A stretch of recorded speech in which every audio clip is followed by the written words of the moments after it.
Est-ce que vous avez déjà entendu parler de la 4e dimension? Eh, ne dites pas oui si c'est non. Mais sous peine de rester toujours ignorant. Et on ne rit pas. Quand il s'agit de géométrie, on ne rit pas, c'est carrément carré. Avec des lois que nul n'est censé ignorer. D'accord, alors je m'en vais les énumérer. Les 3 premières dimensions géométriques sont X, Y, Z. D'accord? La largeur d'axe, même pour les désaxés, et qu'on appelle abscisse, où X et qui va de gauche à droite ou de droite à gauche. La profondeur d'axe, qui n'a pas été conçue pour vous relaxer, et qu'on appelle ordonnée, ou Y, et qui va d'en avant en arrière et de l'arrière vers l'avant. Et la hauteur d'axe, qui va servir pour vous taxer, et qu'on appelle côte ou Z, et qui va de haut en bas et de bas en haut.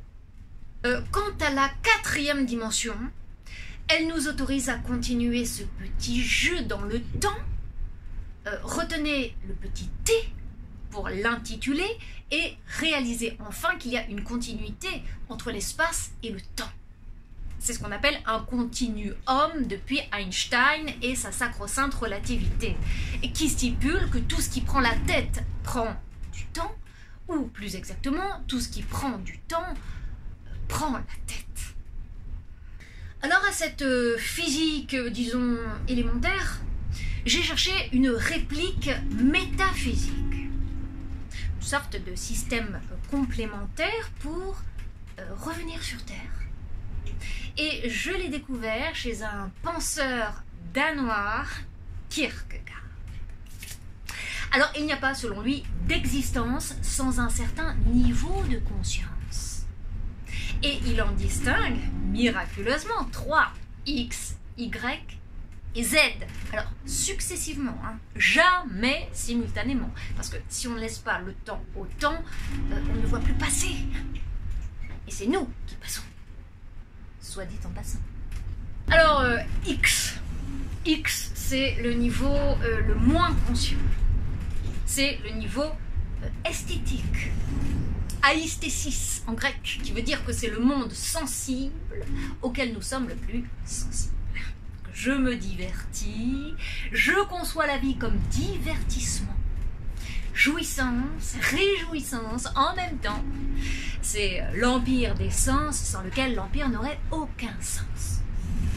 Enivrez-vous, dit le poète. Ouais, éclatez-vous, disent tous les bébêtes, la vie est un show. Business. Y. Le I. Y. C'est le niveau de la conscience éthique. Celle qui se pose la question, que dois-je faire? Il est où mon devoir? Il est où? Ça, Kant l'avait initié, avec le ciel étoilé au-dessus de sa tête, et la loi morale au cœur de son cœur. Et ce fut un véritable bonheur, parce que ça sert à savoir à quoi on sert. Notre devoir sur Terre. Ce que je te dois, ce que tu me dois pour faire régner l'ordre. Donc la paix. On prend conscience qu'il y a une fonction à remplir ou une œuvre à accomplir et qu'on ne peut être libre sans engagement et qu'on ne peut être engagé sans avoir le sens de la responsabilité, le sens du devoir proprement dit. Donc là, on ne vous divertit pas, on vous avertit qu'il y a quelque chose à faire pour parfaire le monde dans lequel vous vivez. Z. Z, ça c'est le niveau le plus élevé.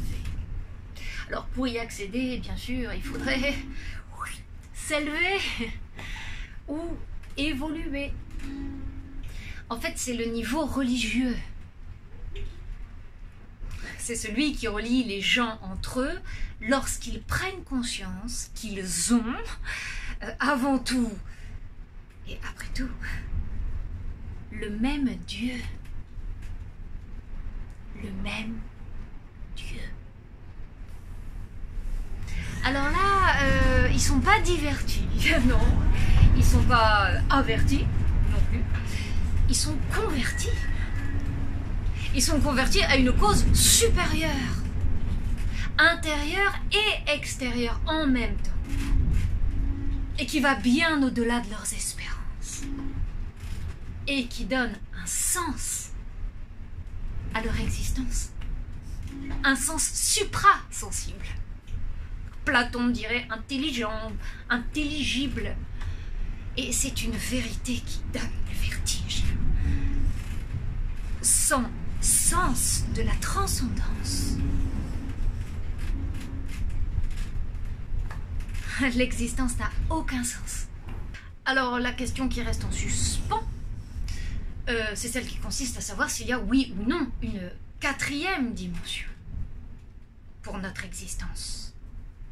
Un petit T pour ne pas la rater. Bien oui, oui, cela tombe sous le sens. Le petit T, c'est tout homme, sans exception, est appelé à devenir homme d'exception. En accomplissant ces trois dimensions, il accède à la quatrième, à lui-même, c'est-à-dire à sa finitude comme à sa plénitude. Eh bien alors, qu'est-ce qu'on attend? Yallah! Allah